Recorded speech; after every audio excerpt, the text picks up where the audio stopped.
Welcome to We Love Deck Builders, the podcast dedicated to empowering deck industry pros to construct a thriving business. Join your host, April Edwards, founder of Deck Builder Marketers, as she brings you a cheat sheet of industry secrets and strategies that promise to boost your deck building business. Whether you're a battle-tested pro or just starting your entrepreneurial journey, this podcast is your arsenal for expert insights and actionable advice. So tune in and let's carve a path to business growth, one insight at a time. Hey everyone, welcome back to another episode of the We Love Deck Builders podcast. This is your go-to space for real conversations, strategies, and stories from the leaders shaping the deck building industry. I'm your host, April Edwards. I'm the owner and growth strategist at Deck Builder Marketers. We are the #1 growth partner for the industry's top deck builders.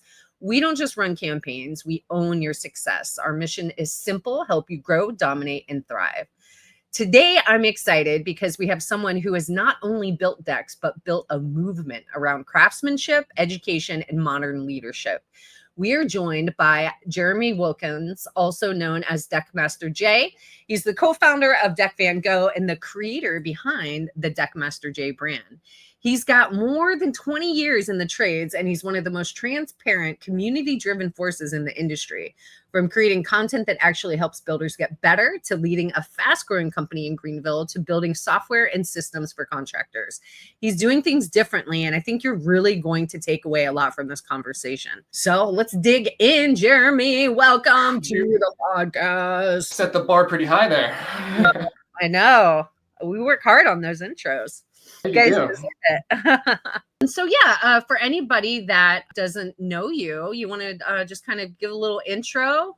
I've done a lot of things in my life. I do a lot of different things now. Typically go by Deckmaster J on social media because, I've found passion in teaching and training and trying to inspire others in the trades. And that core fundamental basis has kind of triggered a long series of events as an outcome. I've learned I really enjoy working with people. There's something there's just that spark in someone's eye when they have like an aha moment about something that was difficult before, and now they understand it. They didn't just hear it, but they understand it and acquire a new skill and can take that and go implement it somewhere. That's just magical to be a part of.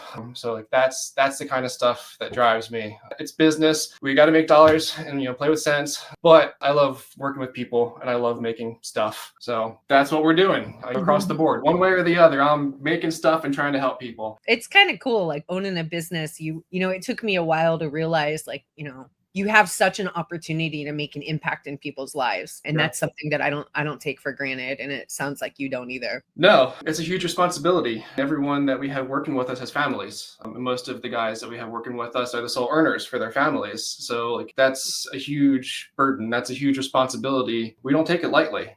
So, what we do is not just try to, cover paycheck, but we try to help increase the quality of life as best we can with the guys that are investing in the business. We want it to be more than just money for people. We've got some people here. So, Jessie was really excited to join and say hello. Hey, Jessie. I ran into her in Vegas while we were out there. And then almost tackled her with a hug, so I apologize again. I love it. Vanessa Ramirez said hi. Hello, Vanessa. And then Anna says, love the background. It is cool. You've got a cool background. Try to have fun with it. Play with lights. I'm a big sucker for lighting. Yeah. I'm curious to kind of know a little bit more about your background as far as your journey. How did you get into it? How did you get into this? And over 20 years, that's quite a bit of time. I'm sure you've got a pretty interesting journey. I guess it was late summer of 1985. I inherited a whole bunch of genes from a lot of people that are big into entrepreneurial spirit and creating stuff and teaching. And I think a lot of the life events that have happened since then have kind of steered me in that course of I've always been a student. Doesn't matter what I'm doing, I'm having to learn something. So I've always put myself around interesting environments. As a kid, I was constantly on someone's job site. If anyone in my neighborhood was building something, they were stumbling over me. And it's, they're saints for not having killed me or kicked me out, because it was the foundation of what led up to today. Besides that, I've tried to go do a lot of stuff, but in and out, my primary moneymaker over the years years has been construction. When I tried to deviate and get out for whatever reasons at the time, I didn't like the industry. I kept getting pulled back into it. So after a long time, I focused. But now I'm in a position where I have an abundance of experience from a lot of different resources in and out of the industry. I have experience working for Home Depot many years ago. So I got a lot of experience in their corporate culture, their SOPs, their training practices, how they run a business of that size. I was also a manager over at Office Depot, so similar concept, different business model, but I got a lot of good experience for what it takes to run a business of that capacity. People that have been doing it and scaled it successfully already. When it came back to it, no matter what, I was always nights and weekends doing construction. I was renovating a bathroom or drywall, patch and paint somewhere, putting in trim. So always, no matter what, there was always construction, but it was rough starting out. I mean, that's anyone you talk to, it's always rough starting out. That was really hard to get past. I'd say I spent probably the first 10 years of my career not really committed to it because it was that rough to start. And then afterwards, I realized like this, I always keep going back to it. Now let's go all in with it.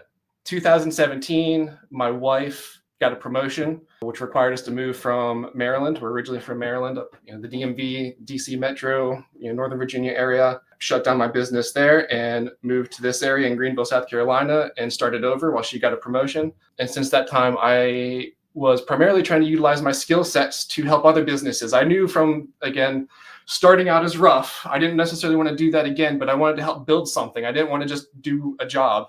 And so I would partner with other teams in the area to try to offer that skill set to help them grow, learn from them as well, because I don't know everything. Even now, like the partnership that I have works because my partner's strengths are also my weaknesses and my, his weaknesses. So there's a good balance of chemistry that really makes this model work. It's a lot. I mean, it's hard to kind of summarize that in just a couple seconds because like you said, it's 20 years of figuring things out the hard way, implementing what you can, learning from lessons and other people, and trying to figure out what works for you. And it is so unique. What works for one business and one market at one time may not work 6 months from then, at the same time in the same model. Like, everything's constantly evolving. Everything's constantly changing.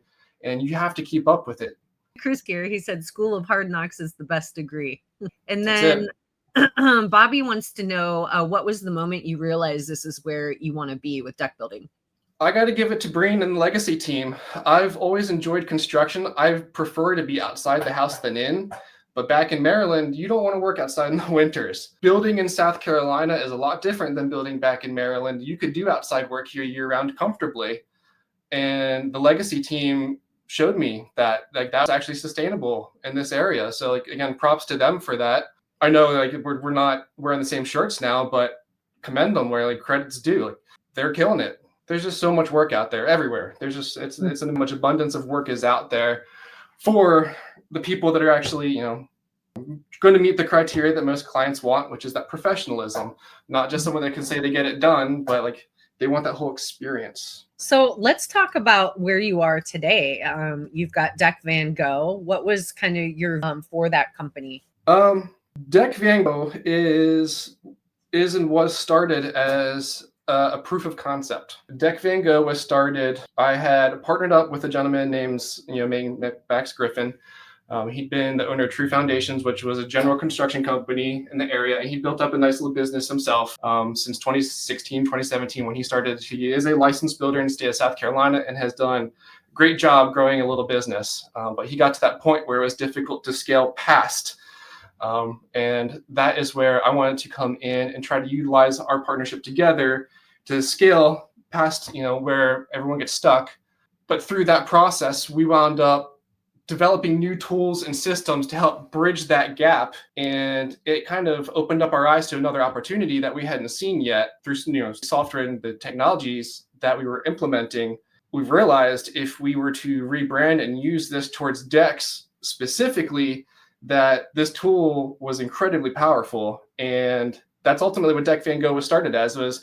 We did this as a proof of concept to show that the software we're working on actually works in the real world, to try to get some traction and trust in the new system, because it's very different. It's not, I don't want to say better, but it's different things have been done in the past. I don't know anyone that is running this kind of operation in a software environment yet. So talk more about that. I feel like you're dangling with the software. I'm trying not to babble. So every business owner knows there's a huge issue in communicating from your operation, what your sales team is doing at the time of sale with the client through your machine to get that to the builders on the back end that are actually doing the work, but have never talked to the client in most cases. And we're not involved in the sales process to deliver on a target that's very precise. And it's very easy for communication to somehow get lost in that process. So when Max and I started working together, that's in essence, that principle, that process is where we decided to dive in deep and eliminate the communication issues, which ultimately led to us creating a process that takes everything and puts it on the front end. So what I mean by that is we are working on the process where we're doing the entire sales process at the kitchen table, renderings, plans, takeoffs, material calculations, everything on the front end, so that as soon as the sale is done, at that time, there is no more, we have to go now do renderings offsite and get back to you. We have to go calculate materials and get back to you. We have to make take 3 days, we'll get back to you. Anything in the process that was we'll have to get back to you, we wanted to cut it out. And it's really hard to say that and expect like a person just to miraculously like manifest work out of seconds. So we started that system in a digital environment. So I mean, it's into an environment where now someone that has little to no experience in building decks can design a deck with a client in front of them in real time. The software itself knows all the limitations of the manufacturer specs for the products. So it's working backwards for you. So like as a business owner, you don't have to sit down and audit as heavily, nearly as heavily, like what is it your guys selling? Can we actually build that?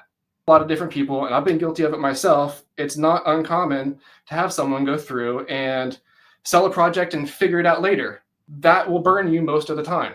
Sometimes you can figure it out and get ahead, but most of the time that's Russian roulette. I mean, you're no idea what your outcome is going to be because you didn't set that standard ahead of time. You have no target to hit.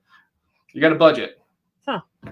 Yeah, it sounds really streamlined. So are you still kind of testing everything out and working out the kinks, or is it being offered to other builders right now? We are in the process of working with the developer to package it in a way that it's available to other builders.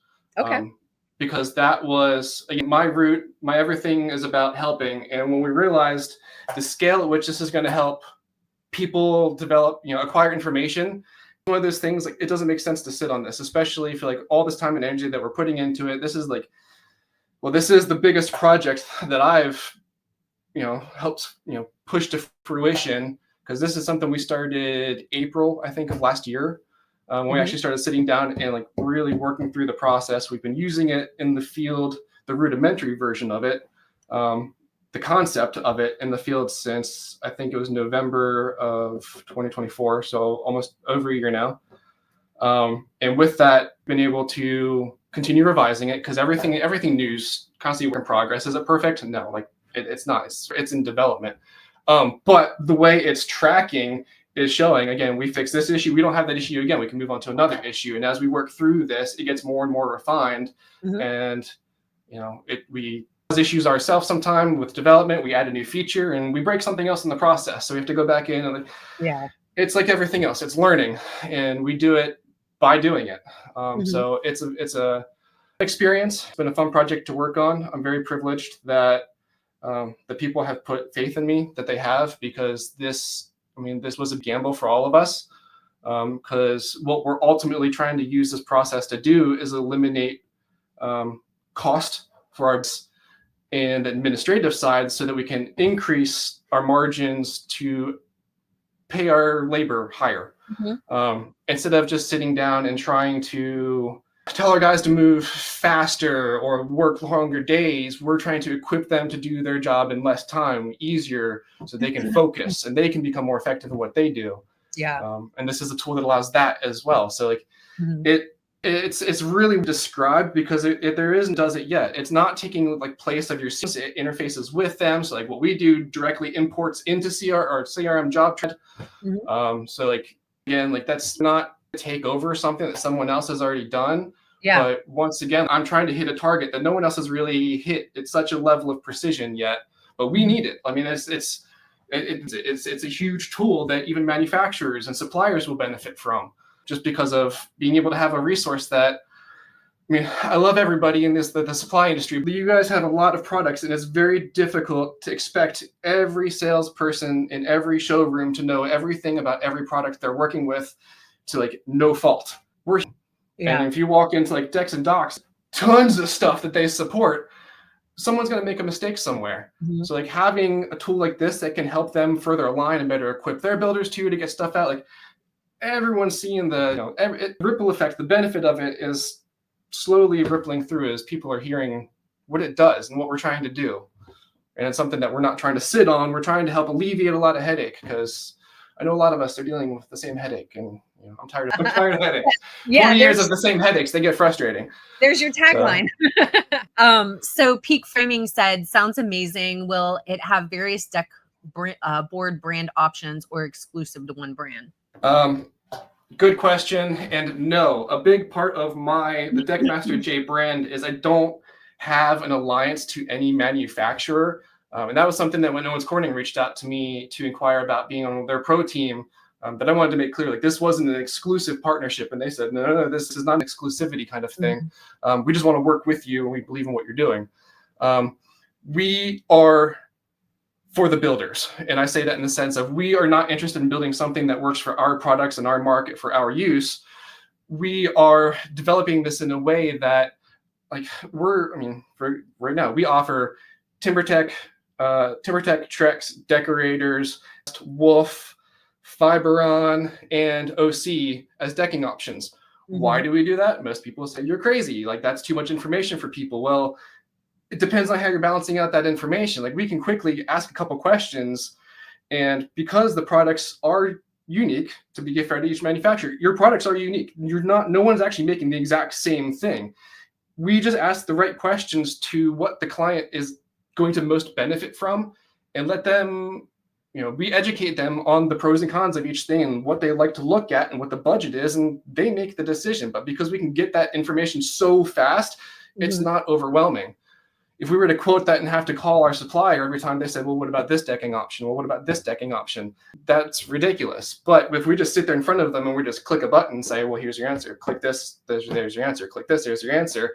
We can really filter through a whole lot of information real fast to get to the answer.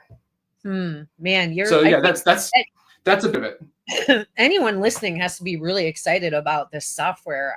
Do you have a target launch date? We are trying to push for June 2026, but we're only about. Okay. So, okay, I mean, we're pushing. Funding. I hate to say it, but that's the reality. And we still have lots of conversations with people that are still interested, but we really just recently started raising funding, to be fair. Most of this, we were trying to self-fund, and through Deck Van Gogh, the profits from Deck Van Gogh, push that into funding the software, but we can't grow Deck Van Gogh fast enough without compromising the quality in our standards. So we're not going to do that route. It's going to go, but at that rate, it's going too slow. So we've reached out, started trying to connect with people for opportunities and investment on what this is, because I mean, it's going to help people, and things that help people get support. I mean, I'm a testament to that. Everything I've done so far has been, started as me just trying to help someone, and then someone sees what I'm doing and they're like, we want to get behind that. Yeah. So people, follow you, right, on social, Deckmaster J, and I'm sure you'll be promoting updates and stuff like that. And if anyone's interested, they could just ping you there. Would that be the best way? Yeah, they can go there. We're going to run a whole other social media portal for the software specifically. Yeah.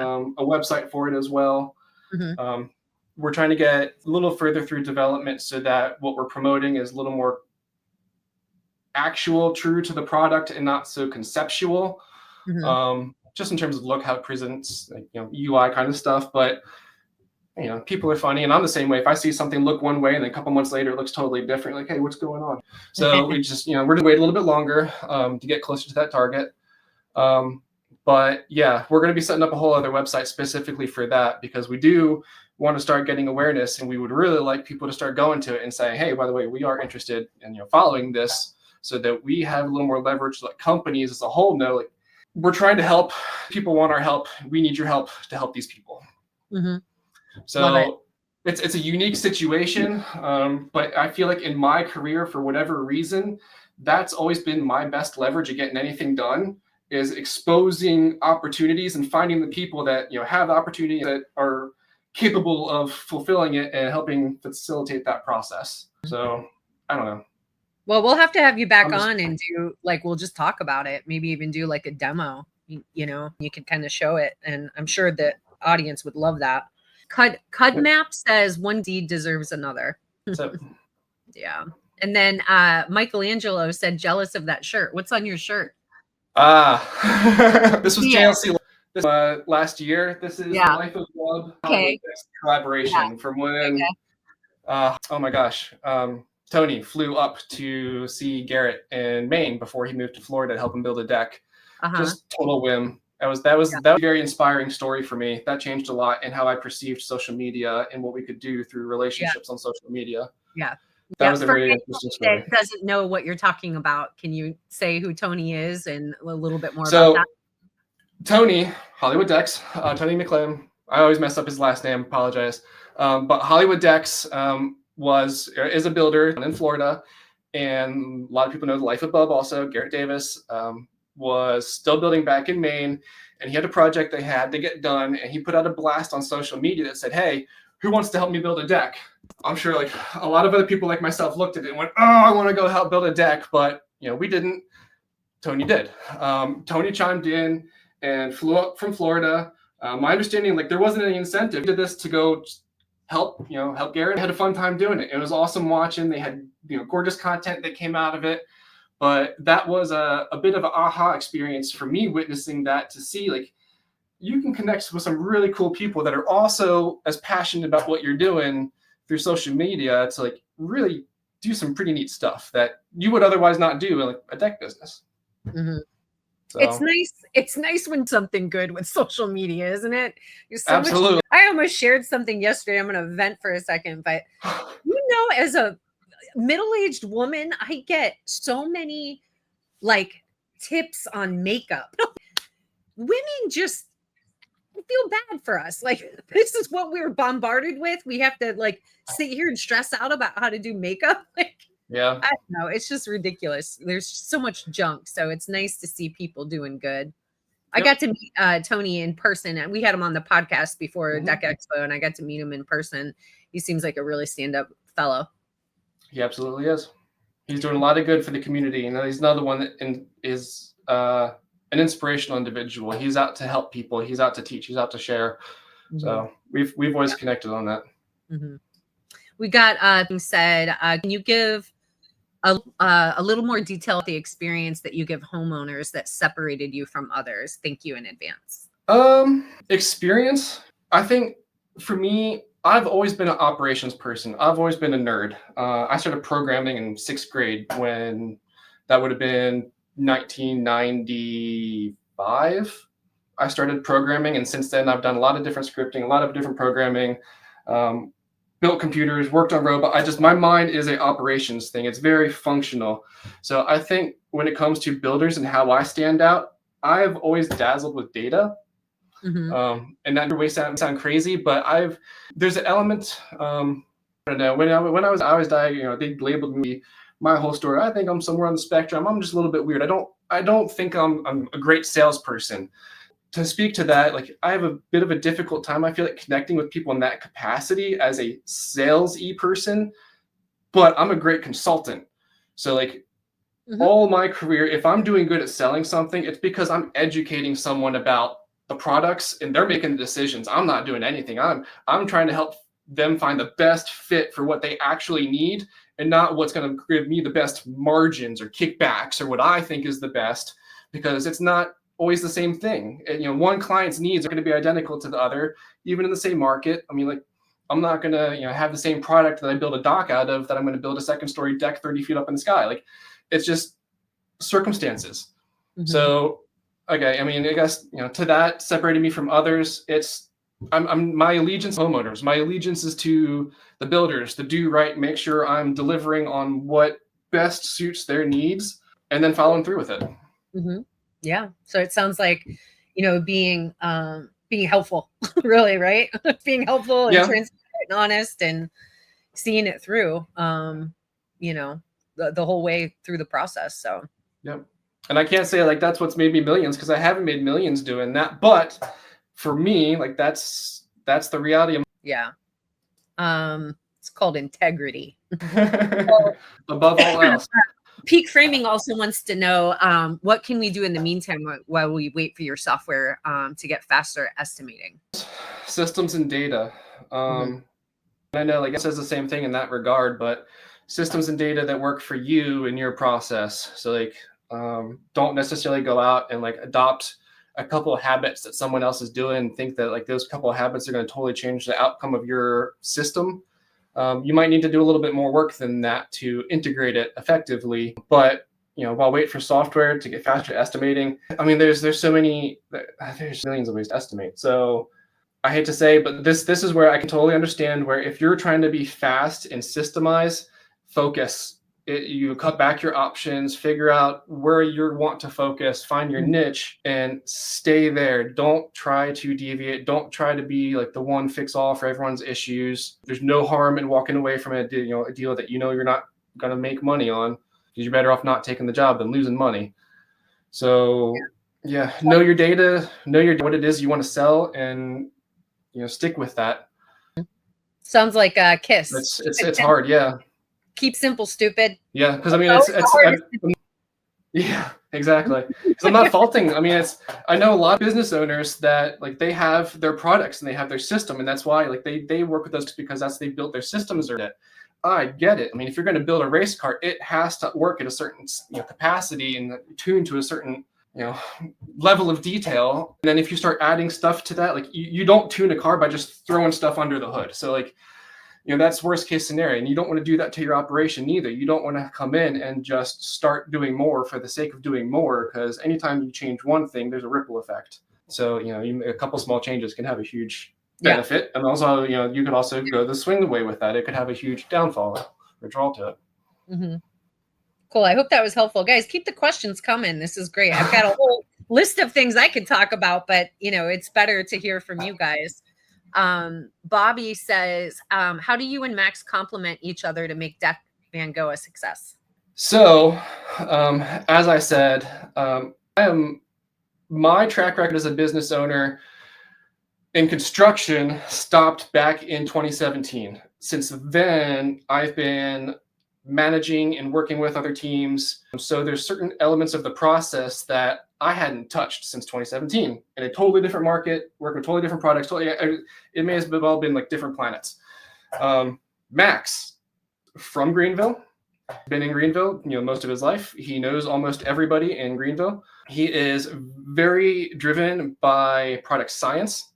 He's very knowledgeable on the products he works with, and he and I align very much on integrity above all else, and doing what is right for the clients, not necessarily like what we need to, generate brand alliance or whatever. Flip side to that, he doesn't have the same experience on working with larger teams. He doesn't have as much experience when it comes to marketing and social media content. He's not as and he appreciates stuff, but he's not as passionate about it. So in the whole, there's a lot of, this is what keeps the machine going. And when Max has a problem, we talk about it and I help him work it out in a way that complements our business so that we don't struggle and cause other issues. Like, I don't know, think of Max as like he's the owner, like he has the pit crew, and I'm helping come in and just fine tune the machine, I guess would be the best way to say it. I mean, that's ultimately the relationship. Max he's doing $1 a year before I even jumped on board. And me coming on board was to help make his life easier and less stressful, not necessarily make, more sales. That's with that. A lot of stuff has changed in the time. He's still, he's from Deck Van Gogh, still overseeing the Three Foundations business. So he's still managing subs on those projects. He's still selling projects to that capacity. But Max is also an incredible salesman when it comes to keeping our deck work moving. I mean, we've been working together, your team since I think May now. It's been a while. And in that time, it's you guys have seen, I think like I went and hustled and I think I sold 3. I'm not a great salesman. Somehow Max will get 6 calls and sell 9 jobs. I don't know how he does it. Sales master. Okay. He's incredible in that sense. And that is where like, I'm not that person. Like it's take all opinion out of the side. Let's look at the facts. The facts don't lie. I have less than a 5% closing rate on sales, and somehow you sell jobs before your phone call even happens. That is, we're trying to leave each other's way, and we're trying to complement each other to those weaknesses, down to the data level, not our opinions. We're looking at the facts. We're going back to projects and where did we do good and where did we fail? Like what was our issue?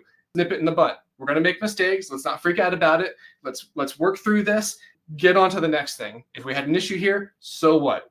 We're human. It's going to happen. That can't be the flaw that we have an issue and everything falls apart. That's not realistic. Fix it and move on to the next thing. And that's it. We're just trying to go down that list. And as a business owner, that list never ends and it keeps growing somehow. So it's just I'm sticking with it. Yeah. Love it. But he's proven himself value, and I'm trying to prove myself my value as well. But Max, he's a great guy to work with. He's very impressive at what he does. Yeah, he's definitely passionate. I'll tell you that. Like I got to have some bread with him in Vegas, and he's a passionate fella.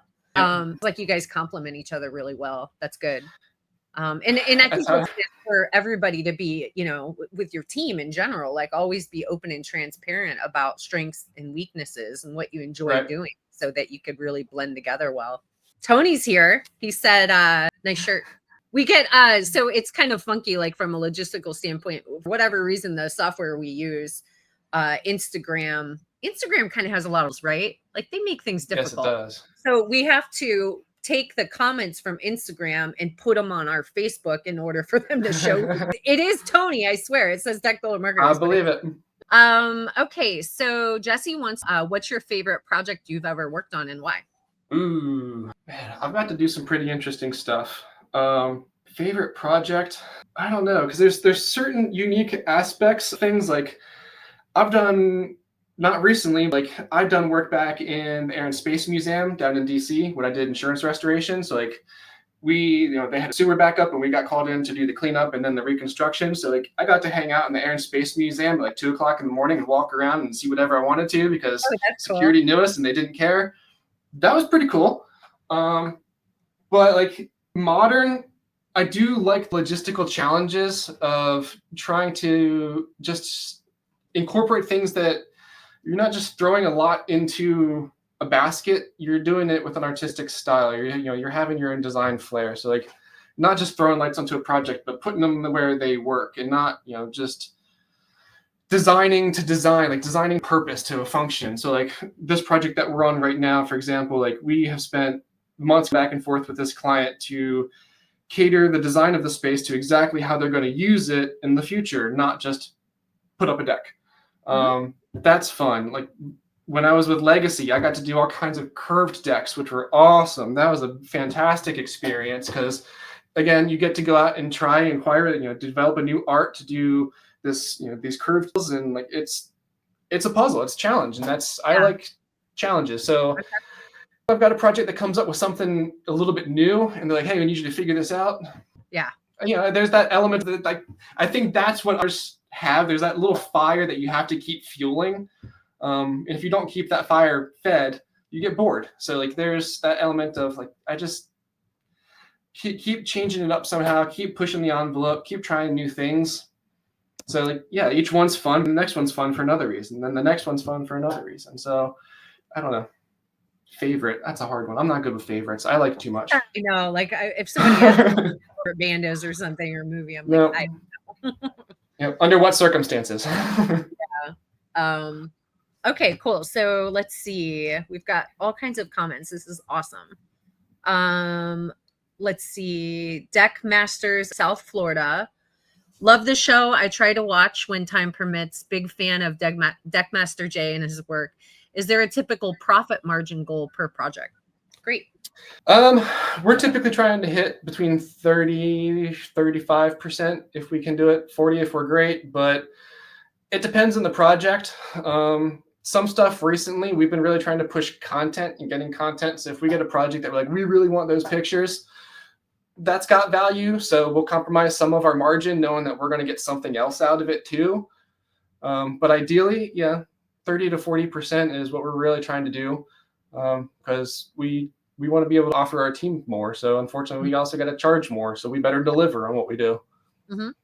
Yeah, you guys, comments what your goal is. I think everybody has a different approach on this. So Deck Guard. Have you guys ever heard of Deck Guard? Gosh, say that 3 times. No, not that product specifically. I'm assuming similar products, but not Deck Guard. Okay. I'm imagining this is. Try it. Nope. I spent most elementary school in speech therapy. I talk slow for a reason. Oh, by the way, Sean is here. He's that comment. I'm going to put that up. But you said you dazzle in data. I'm like, that needs to be a T-shirt, man. That's it. I'm going to take a bunch of stuff. I'm going to organize it and put it in front of you in a way that you can understand it. That's the goal. Data that no one is damaging. I love it. So. Chris says, great question. And then Sean McAleer's here. He said net margin or gross. I mean, both, man, net and gross. What would you say? We do our calculations. Okay. Got it.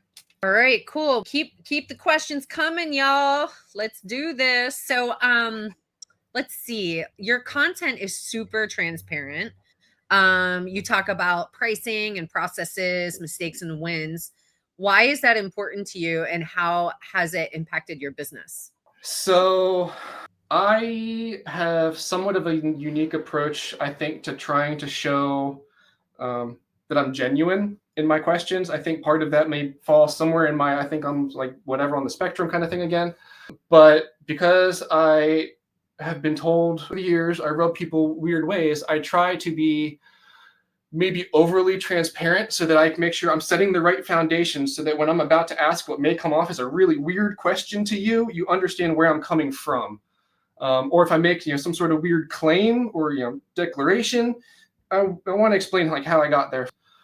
So yeah. Oh my gosh, I just totally drew a blank. Can you read that one more time for me? Yeah, I mean, it was kind of an open question. It's why your content is transparent. Thank you. Yeah. Mm-hmm. Thank you. The whole transparency. I want people to know that I'm coming from a place of genuine interest and passion and care. And if we are going to have an issue or questions, that we work through it with that preset already established. Where if I do say that's going to push the boundaries, I'm going to at least why. I'm going to cite some sources because I don't want it to be my opinion against an opinion. I'm going to cite my facts based against other facts because that's where the credibility is. And I felt, especially early in my career, that was a way that I was able to deflect authority, I guess, for lack of a better term. So when I'm in my 20s, per se, and I'm going and trying to sell projects, bidding against guys in their 40s, 50s, 60s, the guys that can come in and say, I've been doing it for 30 years. And, I just started. How do I compete with that? It was that when I would come in and talk to someone about something, I'm not necessarily giving you my words. I'm giving you this person, and this is why their value in the statement is credible. People did the research. These people did the test. These people paid the engineers. It's not my opinion. It's their data. So understanding and being able to explain and justify everything has been very important to me for credibility's sake. Because again, I don't want people to think that I'm here just saying a bunch of what I think because I think it. If I think something, it's because I got something to back it up. I got some sort of foundation, and here's my foundation. I'll show you why. It's not just because, Jose said blah blah blah about it, and that's it. I'm not going to learn anything else. That's my opinion. I try to take everyone's opinion, even the good, the bad, the ugly, all of it. But the transparency was very big on trust. Early in my career, building credibility with people, because again, people wouldn't argue with, this engineering for this company, this manufacturer says that's what we're supposed to do, so that's what we're going to do. And I think it also helped with integrity and building trust, so that when someone did want to go fact check me, they saw that I was actually being honest with them. It wasn't just my opinion. They can go look at it and see I'm digging, I'm reading into this stuff. I'm exposing myself to this environment. I'm not just out trying to make a buck. I'm trying to learn and offer the best of my experience in exchange for your product or for your project. Mm-hmm. Yeah. So, there's so much good in that, yeah. it really, I think at the end of the day, it's, being vulnerable helps build trust, So this is a good question here. You talk about ultra lean leadership. What does that mean, and how do you implement it inside of your company? So the ultra lean leadership is where I'm referring to, like, we don't have a person doing takeoffs. That's our system does it. I don't have a person determining project schedules. Our software does that. I don't have a person figuring out where we're going to source the material from. It's all recorded in our software. I don't have clients. I don't have people like updating pricing for it's all these things that you typically would associate to like what I'm going to call like a project manager role or an estimator role has been cut and implemented into the software so that we don't have to pay a person to do those tasks. So we can use fewer people to manage more because the system's doing a lot of what the brain power was before. Man, I mean, that's the way to say it is we're our salesperson estimator, but we're also giving them a tool to say, you can only do what this thing says. If this won't let you do it, don't do it. Don't try. You can't. It's like you're bound by our sales guys can't go crazy. They can't make false promises. They can't tell someone's going to take, well, they can still do a lot of stuff, but we're giving them the tools to, if they read it, give good information. Mm-hmm. So I mean, that's a huge bit. And then like that, all of that gets transferred over. That's a handoff process. After it's sold and gone to contract, the system, it's our draw schedules, our delivery schedules, everything is noted out in the system based on the design. Mm-hmm. I mean, it's crazy to say sometimes like this is actually happening. But yeah, we do the design. That phase of the project, the same design that we're using to sell the project is also generating all of that other work. Yeah. So literally, as soon as the project's sold, we don't need an estimator. We don't need a project manager to then sit down and do all this other stuff. It's just injected into our CRM. Unbelievable. So do you have a name for it? No. Any possibilities? Not yet. Yeah, I don't know. Comments. There we go. Yes. Guys, let everyone throw it in. Dazzling data. The dazzling deck data designer. But no, this whole project has been so focused on what it does and actually solving the problem, and not just creating something else that's going to take someone's money. Like we're designing this in a way and pricing it to where it is going to be more expensive to have people do the same work. Yeah. But that's the point of it, is we're trying to cut costs so that we can pay our builders more and make their job easier by having everything organized for them. Man, I love it. Who wants for Jeremy? Still early. It's still stressful. Don't get me wrong. This all sounds great, but this is development. This trial and error, and you're burnt. You're that ship building that plane while it's falling still until it's done. Yep. Yep. Okay. So Flash McBangs. First, that's a pretty cool name. Flash McBangs. I don't know. That's my brother. Is it? That is my brother. I don't know what he's talking about. Maybe I don't know. I'm sure. For the listeners, he says he wants to work for you. Oh, I got it. Yeah, he does. So for those of you that don't know, anything that you buy from the Deckmaster J website is actually, I manufacture every piece that comes off through our store, comes off machines so that I can do quality control here at my own house still, because I don't like compromising on quality. I don't want anyone else to make that call. I make sure everything that goes out passes at least our preliminary. It comes across this desk right here before getting sent to my brother, who my brother actually handles all the day-to-day operations. If you go in and you put in a request for an order, he's processing it and shipping it. He's doing all the day-to-day stuff. So that's another one where I set up the system and was fortunate to be blessed with the opportunity to hire my brother. And now for almost 3 years, he's been overseeing stuff all over North America. Wow. Okay. So So I could do a little screen share. Sorry for the listeners, but this is the site. Wait, how do I do this? But deckmasterj.com is what yep, he's talking about. yep. And so here we go. Cool site. So Oh you sell gosh. products. Tell us more about, what people can get here. This was another like I I made the tool available through another service called Shapeways. With how they priced their model, it was $25 just to buy each plastic part of my tool because I wasn't set up to manufacture anything. Well, after the first year of sales there, I wasn't getting anything. That cost was just for them to manufacture it and then ship it. I got nothing of that. After a year of people reaching back out to me and saying, hey, we don't want to make the tool, we just want to buy the tool, I finally broke down at Deck Expo of 2022. Michael Miller from M3 Decks, we'll never forget it. He was the camel's back. Oh, really? Okay. It was at the after hours dinner. He was the last one to ask me before I decided I have to do. Ultimately, the community requested the availability of the tools as a kit so that they could just go order just the kit and put it on, not have to make it themselves. The price point of what we do was based off of what it previously cost just to buy the plastic part.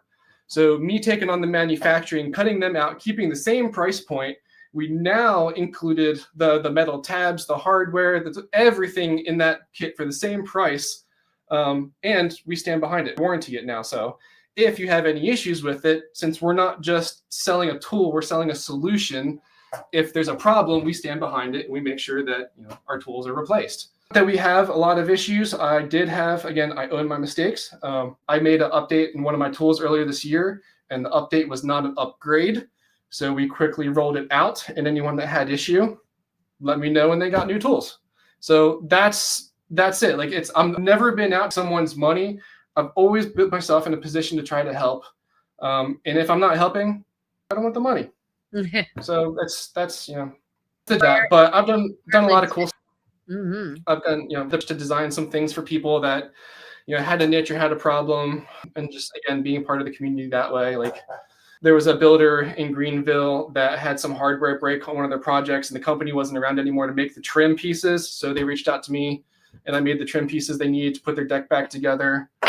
Tony, if he's still watching, it was a Tony project. Tony asked me, he had some handrails on a project that had an exposed open end, and the client didn't like it. So he reached out to design a cap. So we did. So we could cap that on. Just miscellaneous stuff.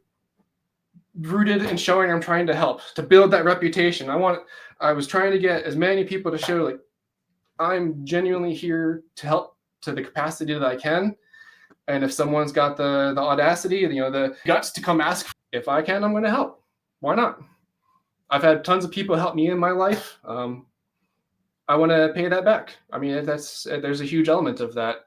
I wouldn't be where I'm at today if there were the dozens of people tolerated my questions and my learning, my mistakes. Trying to create the opportunity to let the next generation follow in some footsteps and realize like the industry is not as bad as people make it out to be. Construction is not the same back-breaking work that it was like 30 years ago. Like, especially if you're doing it right. Like if you're doing it properly, you're not going to kill yourself or you're not going to break your body. But there are those people out there that, they're going to expect you to be the backhoe on the project, for lack of better terms. And that's probably not the team that you want to work with. So up to you. There's lots of options. That's one of the cool things about living in America is we have the option to pick where we want to work and what we want to do. If you don't like where you're at, you don't got to stay. Yeah. So anyway, you're like this man, huh? Problems. I am. That's it. I'm trying to help people with issues with my skill sets, and if someone thinks that my skill set can help, offer a solution to issue they got, let's talk. Let's see if we can open some doors. Let's see if we can help some people. So love it. We've got a couple of comments here. So Deck Masters of South Florida, awesome. Thank you. We try to do the margin. wait, hold on. Let me put this up on the screen here. We try to do the margins. Do you use a CRM or other software to keep track of projects, leads, etc.? Yes. Shout out to JobTread. JobTread has been our primary source of leads, and we run all of our projects through. We manage everything, track our money on the projects through JobTread. So definitely shout out to JobTread. They're not compensating me to that. I'm a happy customer. For what it's worth, because it to me it makes a difference. I get no kickbacks for that. Yeah, same. Actually, I did just finally signed up for have a referral, program. So we finally signed up for that because we refer people to them all the time. We actually have Eric do our growth workshop on Tuesday. Are you going to come? Yep. Cool. This coming Tuesday? Yeah. I don't see why not. I know we've been crazy. I missed a couple recently, but up until recently, I was good about staying on them. I don't see why not. Yeah. I'd be interested to see what else they have to do. They're always rolling out new features. So yeah. Well, we're really happy because they have a native automation that syncs our sales jumpstart software with theirs. Mm-hmm. And so a big thing for what we do is, we want that closed loop reporting. We want to be able to show what lead sources are driving revenue. And so we've always depended on our clients to add the project value into our if you use JobTread, there's an integration. So once you move to the estimating phase, our software automatically moves them over there to JobTread. And then as the project is done, if you have any upsells and things like that, your pricing gets updated there, and then it speaks back to our software. So now we can have better reporting to drive those insights to help our clients, make more informed decisions on their advertising spend and stuff like that. So we're really, really, really happy with JobTread. And so it'll be nice to have the man himself, Eric, on our growth workshop. And so if nobody knows what I'm talking about, one of the pillars in our service is our success pillar. We do bi-weekly growth workshops with our clients. It's really great because I love it. It brings everybody together, and people learn from one another, from other builders, which is great. It's kind of like a mastermind. So become a client, and then you'll get that too. Yep. I was really disappointed I missed out the AI one. I couldn't make one. Mm-hmm.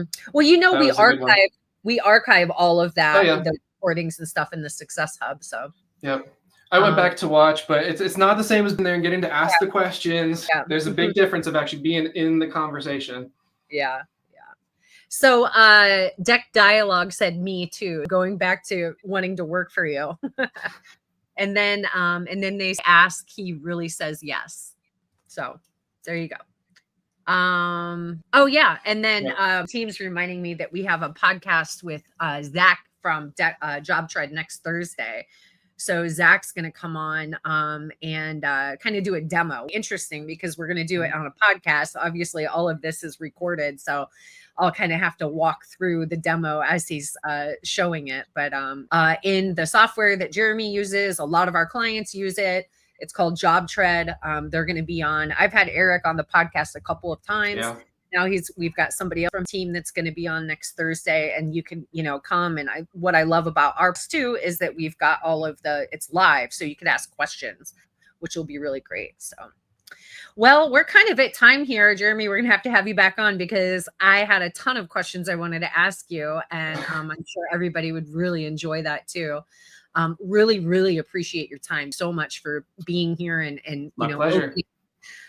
Pulling the curtain back and kind of revealing your brilliance and sharing some tips with everybody.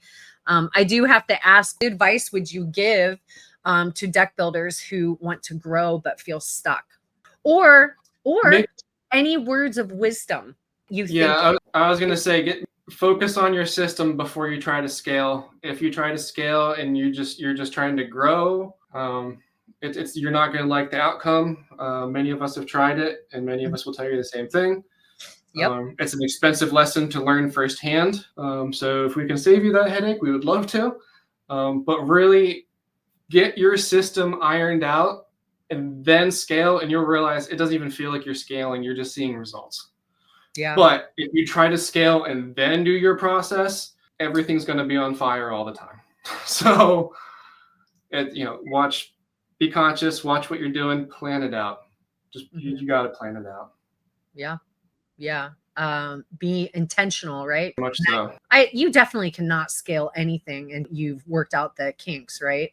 No, and even like you guys helped bring that to our light. Like we wanted to get really aggressive with our marketing, and your team helped us realize like we're not really ready for that. Like we got to step back, focus. It's same kind of thing. Like it's yep, you're right. We wanted to grow. We weren't ready to grow. We shouldn't have.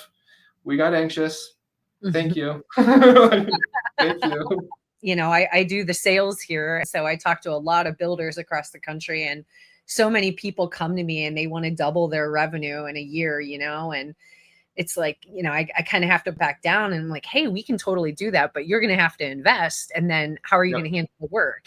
So maybe we kind of go into this a little slowly, and then when you've hit that spot, we can ramp it up. So if anyone's interested, I offer a free strategy session and I will point you in the right direction, whether or not we are a good fit for you. I find it very valuable. I love doing them. I actually have some great reviews on Google for some folks that I've helped with those strategy sessions. So you could just go to deckbuildermarketers.com/get started. But for you, we've got people can follow you, can purchase products from you at deckmasterj.com. They can follow you on social at deckmasterj. And then if you want to check out the business, Deck Van Gogh, go to deckvangogh.com. Any last words? Thank you to your team. Thank you to anyone else that's watching this, that's been involved. What I'm doing where I'm right now is not a reflection, purely on things that I've achieved, but things that, people have helped me get done. So if anyone can learn from that also, awesome. But thank you to everyone that supported me through this journey, and can't wait to show you what we've got in store. Love it. That's great. Thank you so much, Jeremy. Thank you, April. I'll talk to you soon. Okay. Bye. Hey, deck building community. Enjoyed the show? Hit subscribe and give us your thoughts. We love hearing from you. Ready to level up your business? Visit deckbuildermarketers.com. Check out our services and let's build your success together. Don't forget to download our free guides. They're a game changer. Thanks for tuning in to We Love Deck Builders, and see you on the next episode.